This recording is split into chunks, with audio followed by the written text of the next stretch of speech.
Okay, guys, I'm creating a separate video to go over covalent bonding with you.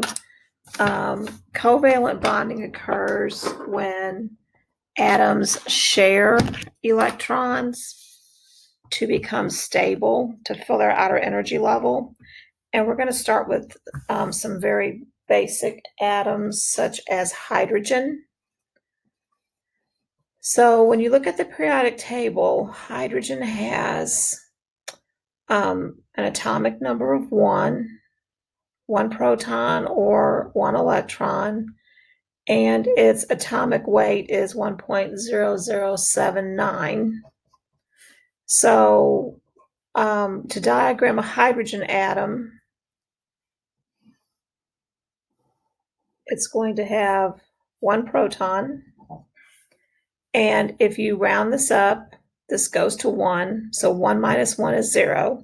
So therefore it has no neutrons, and it has one electron that goes in the first energy level.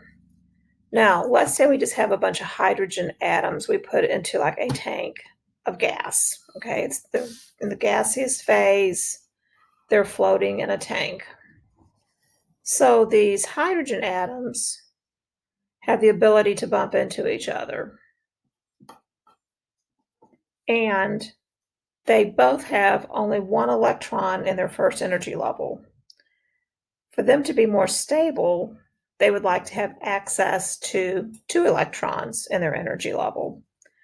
These atoms are both the same size. Their protons exert an equal amount of force or pull on the electrons, attraction to the electrons.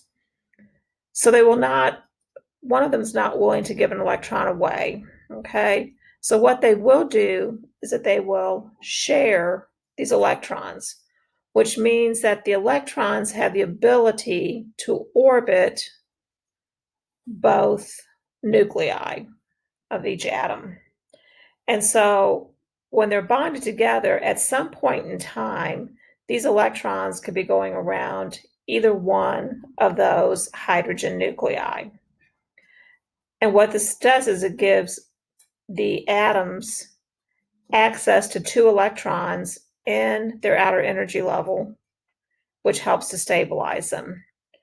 And when one pair of electrons is being shared, we can represent that with a dashed line, and this is called a structural formula.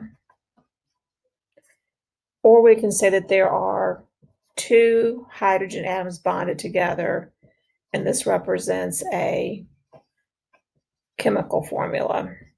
The subscript behind the symbol tells you how many atoms of that element there are. Remember, when we write element symbols, if it's one letter, it's always a capital letter.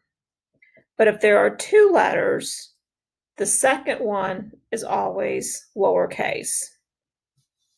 Okay, this is example 1 of a covalent bond. Remember that the electrons in the outermost energy level are valence electrons. They're being shared, therefore this name is a covalent bond. Okay, let's go to another example here. Example number 2. Let's talk about oxygen. From the periodic table, oxygen has an atomic number of 8, which means it can have 8 protons or 8 electrons. Its atomic mass is 15.999. So this here would round to 16. When we subtract the atomic number, that gives us the number of neutrons. And we can go ahead and diagram. We're going to diagram 2 of these atoms. Okay. So, and remember, in some diagrams, they'll draw full circles to represent the entire energy levels. to save space, I'm just going to do some half circles. And if you do the half circles, make sure the half circles face each other, because that way it's a lot easier to show that the atoms are being shared. So both atoms have 8 protons. They have 8 neutrons. And they will have access, or they will have 8 electrons. 2 of the 8 electrons go in the first energy level because it always fills first. And then you'll have the other 6 out here in the second energy level. And you'll notice I'm drawing these out, putting the E's out here, because that way it's easier to show which ones are being shared in a diagram, in a model. Remember that these electrons are negatively charged, and like charges repel each other. So in a real atom, these electrons are going to be spaced out completely around that oxygen nucleus at equal distances from each other. But to show you what's happening in a paper diagram, it looks a little bit different. I'm going to draw it a little bit differently. So this atom over here has the same number of electrons, 2 in the first energy level, and 6 out here in the second energy level. Now, these energy levels, second energy level, can hold a maximum of 8 electrons. They both have 6. They don't want to lose any, but like hydrogen, they will share. So if they share this pair of electrons, that means that these 2 electrons have the ability to orbit both nuclei, which now gives them, each atom, access to 1, 2, 3, 4, 5, 6, 7 electrons. 1, 2, 3, 4, 5, 6, 7. So they're not completely stable yet. Okay. So if they share another pair of electrons, now they have access to 8 electrons in their outer energy level. Their original 6 plus 7, 8. Original 6 plus 7, 8. And that helps to stabilize these atoms. Okay? So if you wanted to draw the structural formula, the 2 oxygen atoms, and 1 dashed line represents 1 pair. That's 1 pair of electrons for a total of 2 electrons. Okay? So oxygen will now have 2 atoms bonded together, and this is called a double covalent bond. Double covalent bond. And if you were to write a chemical formula, you would simply write O2. The chemical formula just tells you how many atoms are involved in that compound. Okay? So that is oxygen. The next one, example 3, is going to be nitrogen. And nitrogen has, I'm kind of running out of room here, so I'm going to write small.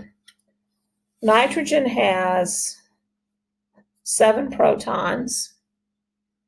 Its atomic number is 14.007.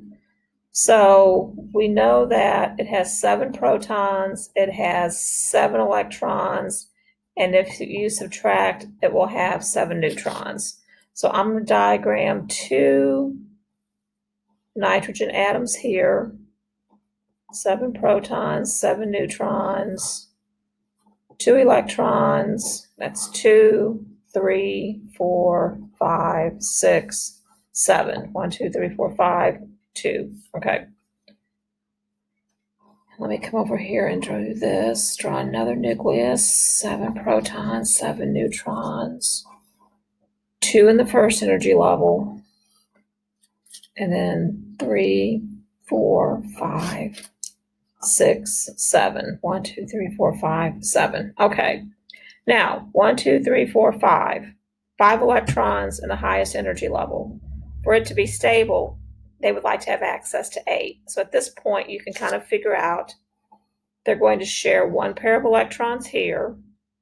1, 2, 3, 4, 5, 6, not quite enough. They can share another pair, 1, 2, 3, 4, 5, 6, 7, getting better. But if they share a third pair, 1, 2, 3, 4, 5, 6, 7, 8. 1, 2, 3, 4, 5, 6, 7, 8. So nitrogen will actually form what we call a triple covalent bond between atoms of just nitrogen. Okay.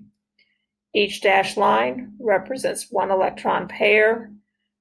But when you go to write the chemical formula, and remember this is structural, there's just 2 atoms of nitrogen. So even though it's triple bonded, the chemical formula is just N2. Okay. Now, the other classic example of covalent bonding is a water molecule. Most of you have already heard the formula for water is H2O. So your heads up here is that there is one. If there's not a number back here, it's understood to be 1 atom of oxygen, 2 atoms of hydrogen. So I've written down the elements oxygen and hydrogen off the periodic table. And so let me go ahead and start drawing the water molecule for you.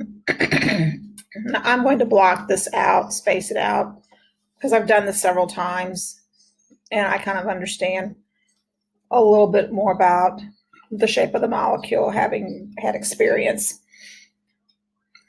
So this is going to be the nucleus for the oxygen. 8 protons, rounds to 16. 16 minus 8 would be 8 neutrons. And we're going to have 8 electrons. So I'm going to draw 2 in the first energy level. And notice I'm drawing these all the way out. And there's a reason. So it'll look better with the hydrogen. So there's 2 there. And then we're going to have 6 more around here. So it gives you a total of 8 electrons. 2 in the first, 1, 2, 3, 4, 5, 6 in the second. Now let's say we have just hydrogen and oxygen gas confined to a tank, nothing else that they can bond with. When we have our hydrogen atom here, it's going to have 1 proton, 0 neutrons, and it's going to have 1 electron. Well, if it shares a bond, shares an electron with oxygen, then this hydrogen becomes stable because now it has access to 2 electrons at its outer energy level, and that gives oxygen access to 7. And if there's another hydrogen atom that's available,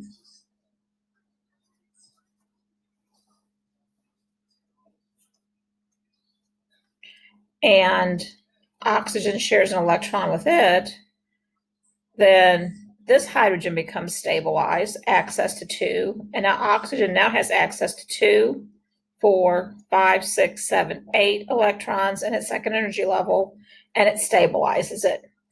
Now, from science and with them studying water molecules, we always draw it like this because we know that water is what they call a bent molecule. And it's bent because these electrons here are being pulled more toward the oxygen because it's a little bit bigger atom, and it's causing some repelling against some of the other electrons here. Also, the water has the protons here, and because of the way the electrons are around here, it keeps the hydrogen nuclei from spreading out. So water is a bent molecule. So this is the structural formula for water. And here is the chemical formula for water. So the electrons are shared. It stabilizes the outer energy level for all of these three atoms. So that is covalent bonding